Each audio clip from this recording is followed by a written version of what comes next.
नमस्कार प्रिय दर्शकों, शरीर छोड़ेंगे तब कर्मों का फल भोगना पड़ेगा। यदि हमने सही जीवन का उद्देश्य नहीं चुना तो निश्चय ही हमें कर्मों का हिसाब किताब करना होगा। जब यह शरीर छोड़ेंगे तब कैसा अनुभव होगा? तो दर्शकों, वीडियो शुरू करने से पहले सच्चे दिल से कमेंट में जय श्री कृष्ण जरूर लिखें। यदि हम साधना करें तो कर्मों का हिसाब किताब कुछ कम हो सकता है। वैसे कहा जाए तो यह कलयुग है। आज करेंगे कल पाएंगे। इस जीवन में हिसाब किताब बहुत कुछ होता है, लेकिन कुछ ऐसे कर्म ही होते हैं कि आने वाले जन्मों में भी हमें उसका हिसाब किताब चुकाना पड़ता है। इसलिए मनुष्य जीवन यह बहुत ही अनमोल सृष्टि योनियों में है। इस शरीर से हम उस आत्मा का काम कर सकते हैं, परमात्मा का मिलाप हो सकता है। स्वार्थ और परमार्थ के दो काम होते हैं। शरीर के लिए जो भी काम है वह भी स्वार्थ, और आत्मा के लिए किया गया कार्य परमार्थ है। सुबह का शाम, शाम का सुबह और आज का कल पर मत टालो। जब समय मिले तभी कर लो। कोई भी काम करो, आधा मिनट 1 मिनट आंख बंद करो और नाम रूप को याद कर लो। इससे ठीक रहता है और ध्यान भी ऊपर की तरफ बना रहता है। परमार्थ में स्वभाव का बदलना बहुत जरूरी है। स्वभाव कोई आज का नहीं है, यह युगों युगों का पड़ा हुआ है और गुरु की कृपा से ही यह बदला जा सकता है। साधना करने वाले व्यक्ति जोर शोर के साथ साधना करें, अंतर ध्यान होकर साधना करें ताकि तुम्हें और लोग न देख सकें। स्त्री और पुरुष अपना उस विशुद्ध ताकत को जमा कर लें जो उनके अंदर छिपी हुई है। उसको जगा लें और जगाने के बाद में यदि एक भक्त हो जाएगा तो सारी दुनिया को रोशन कर जाएगा। महान आत्मा एक हुआ करती है। आत्मा की उस विशुद्ध प्रकाश में जाना है तो हमारे सार सत्संगी सब उसी रास्ते पर लगे रहें, एक सूत्र में और एक मार्ग में बंधे रहें और भविष्य में जो भी आपका धर्म है उसको शरीर के अंतिम श्वास तक खत्म करना चाहिए, ताकि दोबारा तुमको यह जन्म न मिले, ताकि दोबारा कष्ट की योनियों में इस फितरत में न आना पड़े। यह हमारा लक्ष्य है। जिस समय पर तुम्हारी मौत की अवस्था आएगी उस समय पर तुम पहले पहुंच जाओ। वहां तुम पहले देख लो, वहां पहले तुम बसो, चल दो। वह स्थान तुम्हारा पहले आगे जाने का मुकर्रर हो जाए और जब तुम शरीर छोड़ने लगो तो देखो, मैं यह तो पहले से ही तैयार बैठा हूं। यह तो मैंने पहले से सोच रखा है। न हमारे मोह है, न आसक्ति है, न हमारे ध्यान है, न धारणा है, न लगाव है। देखो, हमारे महात्मा थे और उनकी लगाव न होती तो नामुमकिन बात थी। जरा सोच लो, एक महात्मा ने साथ लेकर के लगाम लगा करके यह काम किया और अब हम लोग बेलगाम हो गए हैं। जब कृष्ण भगवान का कहना लोग नहीं माने और जात वालों ने कहा कि भाई हम जा रहे हैं, उन्हीं से दरबार वाले फिर बेलगाम हो गए। उसका परिणाम सर्वविदित है। तो अगर हम लोग उन महात्माओं, महान आत्माओं को साथ लेकर के काम करें तो सफलता अवश्य होगी। नहीं तो बिना लगाव के चाहे मनुष्य रहे परंतु समाज बर्बाद हो जाएगा। इसलिए महात्माओं को साथ लेकर के जो भी काम किया जाए तो कोई भी उसका मुकाबला नहीं कर सकता। तो हम सब भाई, जितनी कौमें इस समय पर जारी हैं, जितनी पार्टियां, जितने मजहब जारी हैं, उन सब का ध्येय परमात्मा के पाने का था, पर हम सब भूल चुके हैं। इसलिए महात्मा आकर के इस चीज को बताते हैं और प्रचार करते हैं कि परमात्मा को पावे का तुम्हारा ध्येय था। संसार का कुछ दिन बाद तुमको छोड़ देना होगा। अब तुमने क्या किया आकर के? देखो न महात्मा कितने दयालु हैं। तुम्हारी आत्मा को जगाते हैं, तुम्हें भविष्य में कुपथ रास्ते पर जाने से बचाते हैं। अधोगति के रास्ते से बचाकर तुम्हारे कर्म को समाप्त करना चाहते हैं जब तक कि तुम्हारा यह शरीर है। आगे क्रिया कर्म जो वह बताते हैं उसका पालन करो ताकि तुम परमात्मा के धाम में पहुंच जाओ और हमेशा के लिए सुखी हो जाओ। इस वक्त जो कर लिया जाए वह ठीक है, बाद में न जाने क्या होगा। बाद में मैं बताता हूँ कि बाद में उन भैंसों बैलों और उन गधों की जैसी हालत होगी कि और बिना तौल के वजन लाद दिया जाएगा, और जब गिरोगे तो जमीन के ऊपर में तो फिर उठ नहीं सकते हो। यह हालत उस समय होगी। तो अभी चेतन का वक्त है हमारा सबका। भूल में किसी को मत डालो, गुमराही में किसी को न में करो। यह भूल है तुम्हारी की गुमराही में हम दूसरों को कर रहे हैं। अगर अज्ञान में कर्म करते हो तो कर्मों के फल को भोगना पड़ेगा। अगर किसी अध्यात्म शक्ति को साथ ले लोगे तो गलती न होने पाएगी।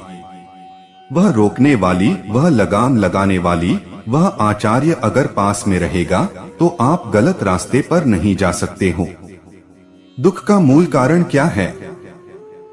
सुख करता दुख हरता सबका मालिक एक ही है। जी हाँ, यह बात बिल्कुल ही सच्ची है। वह परमपिता परमात्मा सुख करता होता है और वही दुख हरता होता है। यदि हमने कुछ यत्न कर लिए तो हमारी जिंदगी में आने वाले दुख का मूल कारण समझकर हम दुखों से निजात पा सकते हैं और जीवन का असली सुख खोज सकते हैं। यह असली सुख देखा जाए तो इस संसार में नहीं मिलने वाला है। अपना असली सुख, राज, सब कुछ छोड़कर इस मृत्यु लोक में आए। असली सुख की जानकारी वही परमपिता परमात्मा स्वरूप गुरु सुख करता दुख हरता हमारे लिए अपना असली सुख बताएगा। और उस बताए हुए रास्ते पर हम चले तो परमात्मा की असीम कृपा से, गुरु की महान कृपा से हम अपने असली सुख, असली घर पहुंच सकते हैं। मनुष्यों ने इच्छाओं के विस्तार में आकर दुखी जीवन बना रखा है। जितनी इच्छा बढ़ती जाएगी उतने सामान की जरूरत होगी। पैसा नहीं रहने पर अपनी मेहनत के अतिरिक्त पैसा पैदा करने की चेष्टा में रहना, और अंत में जब वह उन वस्तुओं को न पा सका तो चोरी, रिश्वत तथा ब्याज व्यवसाय में कपट करेगा। अनेक रास्तों में वह ठगेगा और उसकी पूर्ति करने का प्रयास मान इज्जत के साथ परिवार को दिखलाएगा कि मैं बहुत शक्तिशाली हूँ, परंतु नाजुक परिस्थितियां अपनी उसे मालूम है। उसके लिए वह खुद चिंता में रहता है। दुख को दूर करने का प्रयास करो। मन की तरंगों का विस्तार अलौकिक है जो कि खुद वही समझ पाता है। मन बहुत दुष्ट, पापी, कपटी, झूठा है जो कि जीवात्मा का महान शत्रु है। इसका छल कपट गुरु के पास से जाएगा और कोई उपाय नहीं है। मनुष्य सब अंतर के मार्ग भूल चुके हैं। कारण यह है कि हर मनुष्य काम धंधों में फंसकर लोलुप हो चुका, स्वार्थ भाव में उतना व्यग हो गया जैसे काम की मस्ती में कुत्ता सब कुछ भूलकर पागलों की भांति दौड़ लगाता है। उपरांत जिन्होंने कथाओं के द्वारा मुक्ति के हेतु जो कुछ सुनाया उसका असर अच्छा न पड़ के खराब पड़ा और जीव मुक्ति के फल को सुनकर निश्चिंत हो गए, पाप धुल गए। अब वे नए पाप फिर करते हैं। फिर कथा, पूजा पाठ, मंदिर में जाना और तीर्थ देशाटन करेंगे, परंतु एक भी पाप न धुलेगा। इनकी आत्मा गंदी होती जाएगी। यदि हम इस मनुष्य शरीर में आए हैं तो हमारे पास सोचने विचारने की क्षमता है। अच्छा बुरा जानते हैं, हानि लाभ जानते हैं, सुख दुख जानते हैं। उसके साथ यह भी जानते हैं कि सुख कहां से प्राप्त होगा और दुख कहां से प्राप्त हो रहा। दुख तो इस संसार में है ही। यदि वास्तविक सुख चाहिए तो हमें इस संसार से हटकर कुछ करना होगा, क्योंकि यह सब उस परमेश्वर के हाथ में होता है। वह हमारे लिए ऐसे सुझाव देता है, हम काम करते हैं, प्रगति की ओर बढ़ते हैं और एक अच्छे रास्ते पर सुख पाने की लालसा में चलते हैं। महानुभाव, कलयुग का अर्थ क्या होता है? नाम की महिमा क्या है? सबसे पहले कलयुग के बारे में समझते हैं। कलयुग का मीनिंग अथवा सीधा अर्थ होता है आज करो कल पाव, या कलयुग आने वाला युग समय है। आज हम जो भी कर्म करेंगे उसका फल कल आने वाले समय में मिलने वाला है। कलयुग का सीधा सरल अर्थ है। आगे इसको और अच्छी तरह से समझाया है, जिसे चलिए आगे जानते हैं।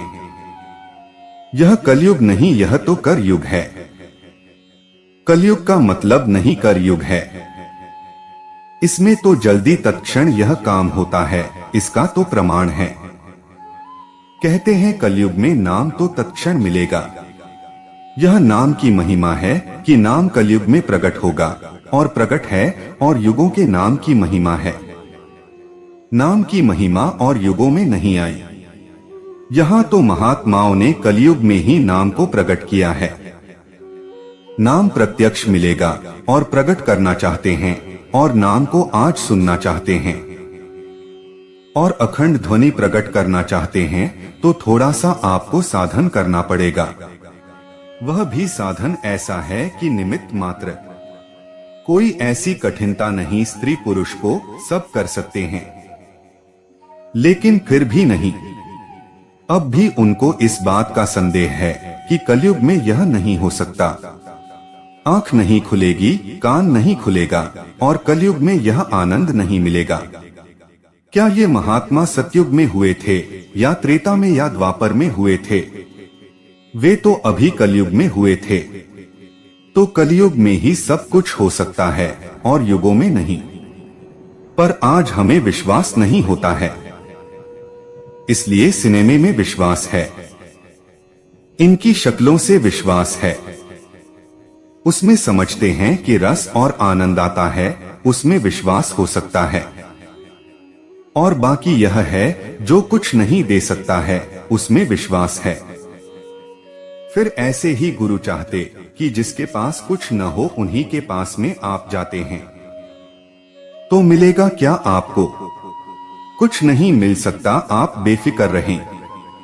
कहते हैं कनफू का गुरु हद का बेहद का गुरु, और बेहद का जब गुरु मिले लगे ठिकाना ठौर। आपका ठौर ठिकाना तभी लगेगा जब बेहद का कोई गुरु मिल जाएगा। एक सर्कल के अनुसार सतयुग, द्वापर, त्रेता और कलयुग, इन चारों के क्रमानुसार कलयुग के बाद सतयुग आएगा।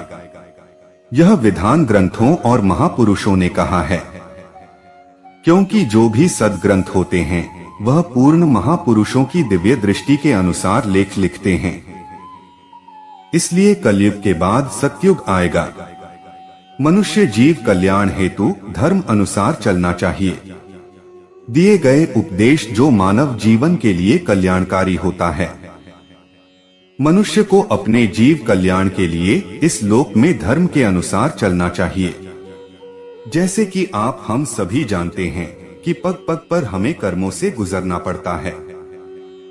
जाने अनजाने में पता नहीं कितने अच्छे और बुरे कर्म हमसे बन जाते हैं। यदि हम महात्माओं के द्वारा बताए हुए संदेशों का अनुसरण करें और अपने जीवन में उतारे, तो हम एक धर्म के अनुसार चल सकते हैं। मनुष्य को अपने जीवन कल्याण के लिए कोई ना कोई धर्म को जरूर अपनाना चाहिए, ताकि वह एक शांति सुकून का जीवन व्यतीत कर सके। चलिए जानते हैं महात्माओं के द्वारा दिए गए मनुष्य जीवन कल्याण हेतु संदेश को। संत मार्ग परम पुरातन है। यह संतों का मार्ग नाम का है, जिसका साधन हर मनुष्य नहीं कर सकता है, क्योंकि संतों की क्रिया दुनियादारों के साधन से जुदा है और शब्द के मार्ग में अभ्यास करना पड़ता है। लोग नया अभ्यास करना अपनी मान हानि समझते हैं और पूर्व के स्वभाव अनुसार आत्मनिरूपण की क्रिया उन्हें कठिन मालूम होती है। वास्तव में बात तो यह है कि जब संत यह जीवों को समझाते हैं कि तुम्हें शुभ अशुभ कर्म का फल जरूर भोगना होगा, और तुम यदि यह काम नहीं त्यागना चाहते हो तो आत्म कल्याण नहीं होगा। इसी से संतों से विरोध होता है कि संत कर्म का खंडन करते हैं। आत्म कल्याण का भी तो मार्ग कर्म है, पर जिस क्रिया से आत्म कल्याण होगा संत उसी कर्म को करावेंगे। संसार भाव वाले प्राणी जनों के भाग्य में अभी कल्याण का समय नहीं आया है। इसी से महान जनों की क्रिया विपरीत मालूम होती है। चित्त विरोध रहता और आत्मदर्शी महान जनों से दूषित प्रकृति के लोग दूर रहते हैं। इसी से सत्य भाव का उपदेश होने से जीव दूषित क्रिया करते जा रहे हैं और लोगों में सदाचार का अभाव होता जाता है। मालूम होता है कि यही वातावरण रहा तो भारत के कोने कोने में अनाचार फैल जाएगा और लोगों का अंत में खात्मा अवश्य हो जाएगा। मनुष्य को अपने जीव कल्याण के हेतु लोक में धर्म अनुसार चलना चाहिए। शास्त्रों का अथवा महात्माओं का वचन है कि जो मनुष्य मेरे बताए हुए मार्ग के विपरीत चलते हैं उन जीवों का धर्म कर्म लोक रीति मर्यादा रीति सब छूट जाता है और उनकी आत्मा का कल्याण नहीं होता है।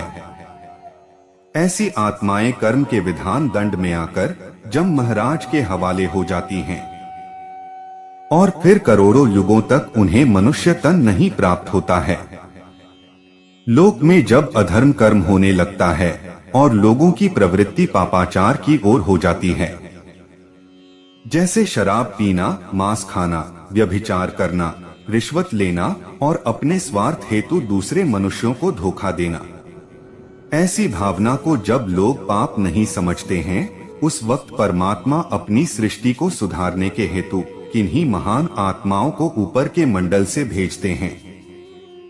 वही महान आत्माएं इस संसार में आकर धर्म कर्म मर्यादा लोक रीति समाज में रहना सिखाती हैं। फिर से नवीन रास्ता आत्म कल्याण का जारी करती हैं। ऐसे समय में कर्मी जीव इस सरल रास्ते का जो पुरातन सनातन आदि से चला आता है उसको अनसमझता से कहते हैं कि नया रास्ता है और इस आत्म कल्याण के पुराने रास्ते से दूर रहते हैं। मनुष्य भाव का सच्चा निवारण तब होगा जबकि माता पिता के विचार शुद्ध होंगे और लोक में रहते हुए उनका कदम पापाचार की ओर नहीं होगा। तभी माता पिता अपनी संतान को उच्च आदर्श की शिक्षा लौकिक सामाजिक देंगे और साथ ही साथ धार्मिक आत्म उत्थान की भी शिक्षा होगी। जब मनुष्य लोक समाज में बंध गया और गृह जीवन में रहकर उसको सुख प्राप्ति न हुआ तो उसे इस बात की चिंता होगी कि सच्चा सुख गृह जीवन में नहीं है। अब कौन उपाय करूं जिससे सच्चा सुख प्राप्त हो? शिक्षा के अनुसार गृह जीवन के नवयुवक सज्जन संत पुरुषों की तलाश जिज्ञासा के अनुसार करेंगे और भावपूर्ण जिज्ञासु जीव को महान पुरुष महात्मा अवश्य मिलेंगे और वही आत्मसुखी महात्मा आत्म आनंद जरूर देंगे। तब जीव को सच्चा सुख प्राप्त होगा। माता पिता की शिक्षा असत्य है। या तो अपने पुत्र नवयुवक को शिक्षा देते ही नहीं या माता पिता पापाचार करते हैं, जिनके आधार पर पुत्र नवयुवक अपने पिता के दुर्गुणों को अपने हृदय स्थल में उतार लेता है और उसी प्रकार के विचारहीन कर्म करना शुरू कर देता है, जिससे आगे की संतान नष्ट हो जाती है और पाप भाव में बहते रहते हैं। गुरु महान विद्या के भंडार होता है। जीव का पतन हो रहा है जिसका नमूना आज मालूम होता है। बच्चों में सत्य का खून होता तो जरूर विवेकी धीरजवान अर्थात सज्जन भाव में बरतते। अब तो आसुरी भाव में बरत रहे। इसी से अपने जीवन के बहुमूल्य समय को नष्ट करते हैं और अंत में दुर्गति की ओर चले जा रहे हैं। यह बिगड़ी संतति क्यों? बिगड़े हुए माता पिता पुत्र पुत्री को यदि गुरुजन पा जावे, यह सत्य है कि अपनी शिक्षा अर्थात दैविक भाव से सुधारने के पश्चात उनके तौर तरीके को बदल देते हैं और परमार्थ का जो तौर तरीका है उसमें प्रवेश कर देते हैं। आज बगैर गुरु की शिक्षा के घर घर हर प्रकार की कपट कटौती होती है और हर घर में हर भाव के झगड़े होते हैं और स्त्रियों अपने पति के कंट्रोल से इस कदर बाहर हैं जैसे पानी की मछली जब चाहा पानी में गोता लगा दिया और पता नहीं कहां चली गई। पति बेचारा क्या करे, उसकी समझ में आता ही नहीं कि मैं क्या करूं। परंतु जब सत्य का और धर्म का वातावरण था, उस वक्त स्त्रियां अपने पति के अधीन थीं और संतान उच्च कोटि की हुआ करती थी। पर अफसोस है, मनुष्य ज्यादा चंचल हो गया। वासना का जब से भंडार बना, तभी से ऐसी महादशा भारत की बन गई और मनुष्य की क्रिया जानवर भाव में परिणत हो गई। मुझे दुख है, मनुष्य जीवन मनुष्य नहीं बनाता है। सदाचारी दोनों बनो और आचार विचार ठीक रखो। अब प्राणी दुख के कारण पाप करते हैं, पर क्या करें, संसार में उपदेश की कमी है। महात्मा बहुत कम हैं। संसार बहुत बिगड़ा हुआ है। अब कौन सुधारे? तालीम तो सदा से महात्माओं की एक ही रही और आज भी वही है। अपने कर्मानुसार तालीम भी ग्रहण की जाती है। तालीम एक है, पर सबकी एक बुद्धि नहीं होती है। आजकल तामस भाव की बुद्धि होती है। कौन पुत्र अपने पिता की आज्ञा में चलता है? अपने माता पिता के पहले तुम उपासक बनो और उनकी आज्ञा का पूर्ण पालन करो, तब तुम गुरुजनों के पास पहुंचोगे। फिर गुरुजनों की आज्ञा का पालन करो। अगर हम इस संदेश का हम अपने जीवन में अनुसरण या पालन करते हैं, तो मनुष्य अपने जीव के कल्याण के लिए धर्म पर चलना स्टार्ट कर देगा। क्या भजन प्रार्थना करना आसान है? मालिक की याद और प्रार्थना करते रहना चाहिए। इसी से मन बुद्धि निर्बल होंगे, विवेक और विचार आएगा। जब हम छोटी प्रार्थना भी मालिक से नहीं करेंगे, तो हमारा मन इंद्रियों में फैल जाएगा। जिन शब्दों से और जिस तरह से प्रार्थना की जाएगी, तब उसका जलवा देखने को मिलेगा। तब ये मालूम होगा कि वह क्या है और कैसे हमारी प्रार्थना कबूल करता है। आप घर में रोज अपने कपड़े धोते हो, क्यों? क्योंकि आप चाहते हो कि कपड़े पर लगा दाग मेल छूट जाए, कपड़ा साफ हो जाए। अगर वह घर में नहीं छूटता तो उसे धोबी को देते और कहते हो कि जैसा भी हो कपड़े के दाग छुड़ा देना। वह कपड़ा ले जाता है। फिर क्या करता है, कैसे धुलाई करता है, इससे तुम्हें कोई मतलब नहीं। तुम्हें तो बस साफ कपड़ा चाहिए। वह तुम्हारे कपड़े ले जाता है, भट्टी पर चढ़ाता है, साबुन मिलता है, मुंगरी से पीटता है, फिर साफ करके तुमको देता है। इसी तरह से मन, बुद्धि, चित्त और इंद्रियां गंदगी में सन गई है। मेल चिपक गया है जिसे तुम नहीं साफ कर सकते, क्योंकि वहां ना कोई पानी जा सकता, ना तुम्हारा कोई साबुन जा सकता है। उनको साफ करने का तरीका, साफ करने का साबुन महात्माओं के पास है, लेकिन महात्मा पूरा होना चाहिए।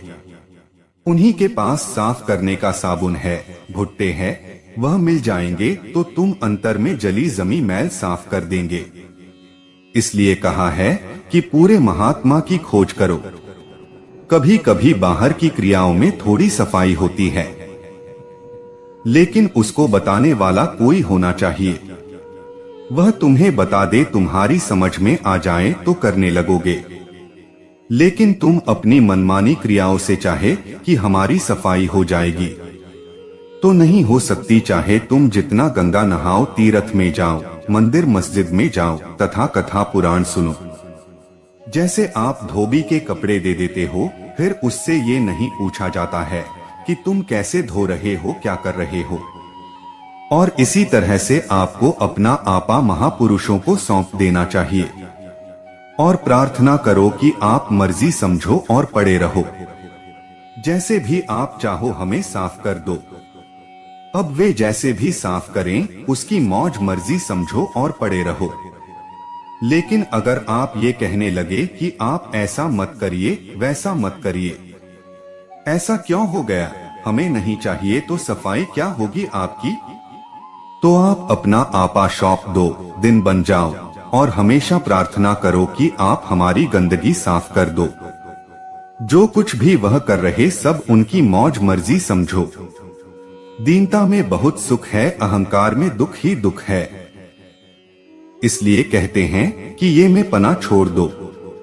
जब तक आप नहीं पकड़ोगे और पकड़कर चलोगे नहीं, तब तक मालिक का दीदार नहीं होगा। इसलिए बार बार विनती करो, रो उसके लिए, तब काम बनेगा। भजन ऐसे ही नहीं बन जाता है। मेहनत करनी पड़ती है और दया की प्रार्थना करनी पड़ती है। मन को रोकना पड़ता है। तुम कहो कि हम भजन कर लेंगे तो तुम बहुत बड़े शेर हो जो अपने बलबूते पर कर लोगे। अगर अपने बलबूते कर सकते हो तो अब तक क्यों नहीं किया? दम विनती करो। विनती तरकीब और तरकीब से करनी पड़ती है, तब मालिक सुनता है। इसलिए सेवा करो। जो तुम्हारी छोटी मोटी गृहस्थी की जिम्मेदारी है उसे पूरा करो और भजन करो। तुम्हारी गृहस्थी की गाड़ी चलती रहेगी, काम होता रहेगा।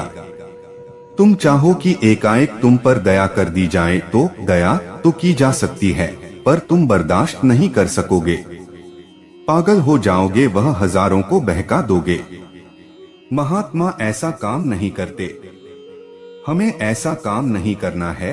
धीरे धीरे दया दी जाएगी। रामचरितमानस में लिखा है, गुरु बिन भाव निधि तरे ना कोई। पर गुरु कैसा हो? जो खुद भवसागर से पार जा चुका हो। वह खुद तुमको पार करा सकेगा, वहीं पर नहीं गया वह तुम्हें क्या प्यार करेगा। यह कलिग्राम है कर्मों का, इन्हीं कर्मों का फैसला होता है। भजन करना आसान नहीं। जब यह काम होता है तब तुम नहीं आते हो। जब तुम्हारा काम फंसता है तब चले आते हो। जब तुम्हें यह संदेश मिले कि यहाँ जरूरत है तब भी तुमको आना चाहिए, पर तुम हो कि चूक जाते हो। भजन करना कोई आसान काम नहीं है। जैसे बच्चों के साथ सिखाने पढ़ाने में मेहनत करनी पड़ती है, वैसे ही तुमसे भजन कराने में मेहनत करनी पड़ती है। अगर तुमसे कह दिया जाए कि 4 घंटे भजन पर बैठो तो भाग खड़े हो गए। घर के काम याद आ जाएंगे, भजन नहीं कराया जाता है तो यहाँ पड़े रहते हैं। हमने गुरु महाराज के पास देखा है कि लोग आते हैं, जब गुरु महाराज कहते हैं कि भजन पर बैठ जा तो लोग कह देते हैं कि हमसे भजन नहीं होगा। तो मैं यहाँ जो भी छोटी बड़ी सेवा करते हो, भंडारे की सेवा करते हो, तो मैं कभी रोज नहीं करना चाहिए। और रोज करना मना मत है। मना है या देवता नहीं बैठे हैं और ना सब देवता आते हैं। यहाँ पर हर तरह के अच्छे बुरे लोग रोज आते हैं और रहते हैं। कितने लोग तुम्हारे संग तुम्हारे पीछे लगे रहे, यहाँ सब लोग आ सकते हैं। किसी को रोक नहीं है। यहाँ पर शिक्षा सुधारने को दी जाती है।